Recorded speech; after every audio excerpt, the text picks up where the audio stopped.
A long time ago, when there was such a thing as the Arsenio Hall show,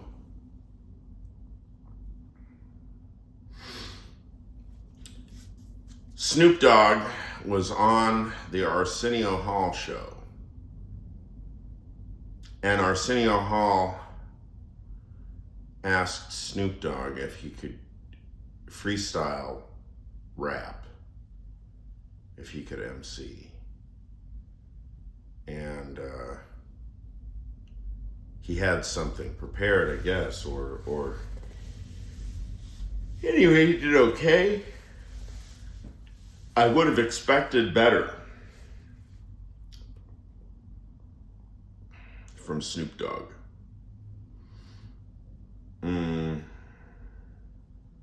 I remember this. I remember that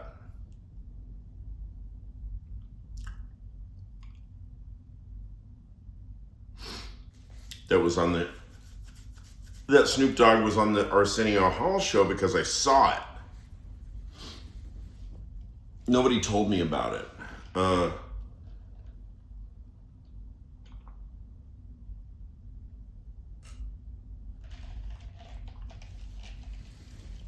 So that's said to be that's said to be one kind of memory. It's like first person immediate experience. The second kind is just remembering that something is true.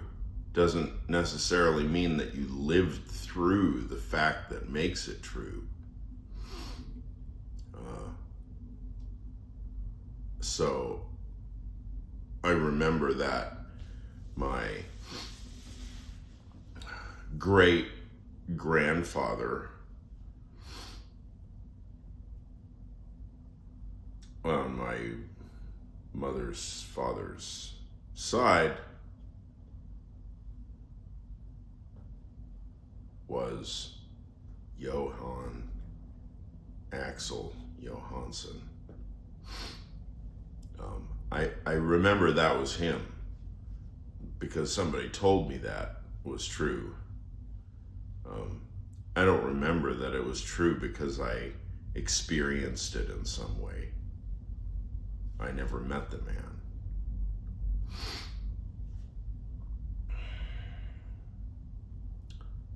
So, but with the Snoop Dogg appearance on Arsenio, I do remember that it was, I had the experience.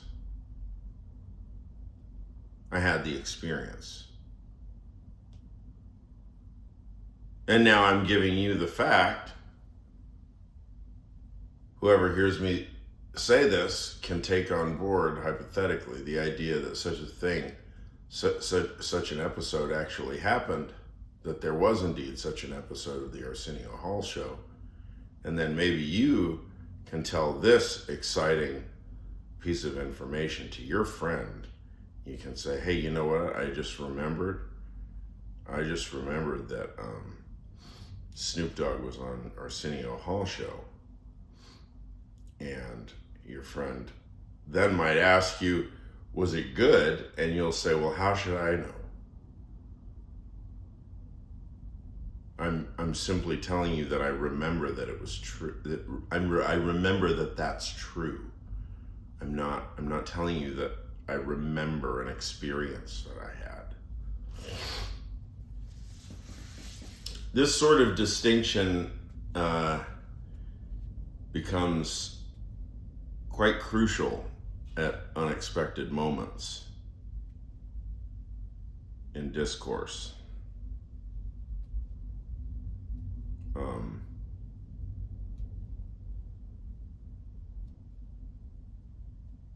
In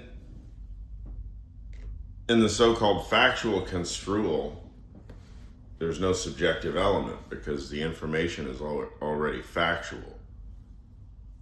Now, if I have an experience, let's say I'm watching the Arsenio Hall show, and somebody's watching it with me and they say, oh, isn't this interesting that Snoop Dogg is on the Arsenio Hall show?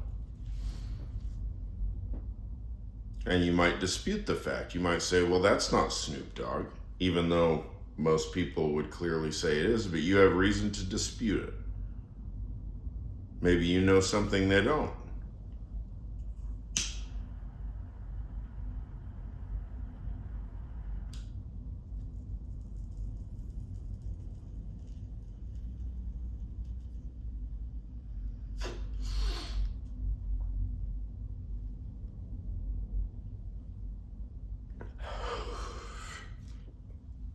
So it's at that level,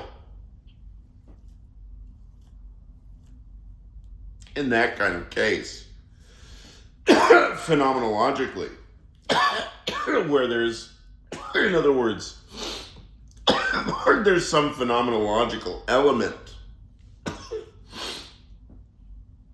that's contributing to the fact. That's the only sort of a context where a fact can truly be up for grabs.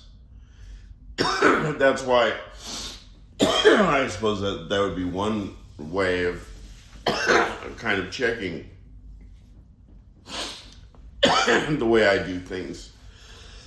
The way I handle argument, it usually probably always involves some kind of element of phenomenological immediacy. Something that brings the question of immediate signification. Something that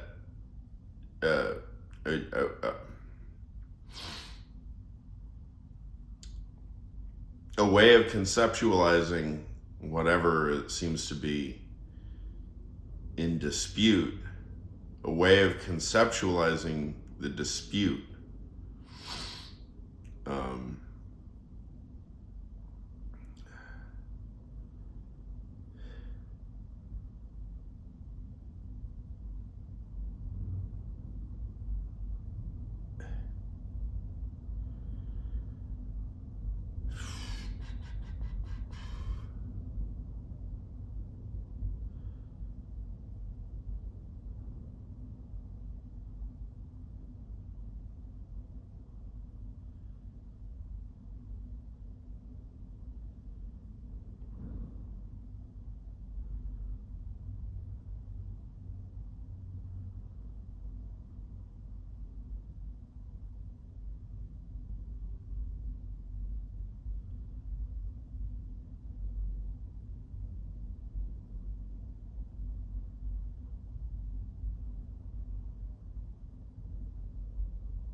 The immediacy of signification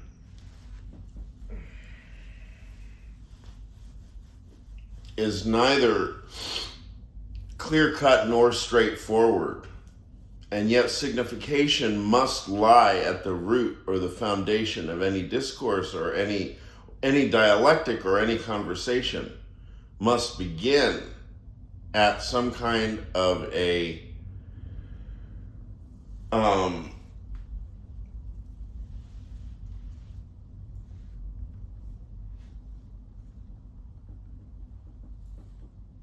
variable binding moment of reference, some gesture of judgment, some je ne sais quoi. How does the energy get into the variable such that the variable becomes bound?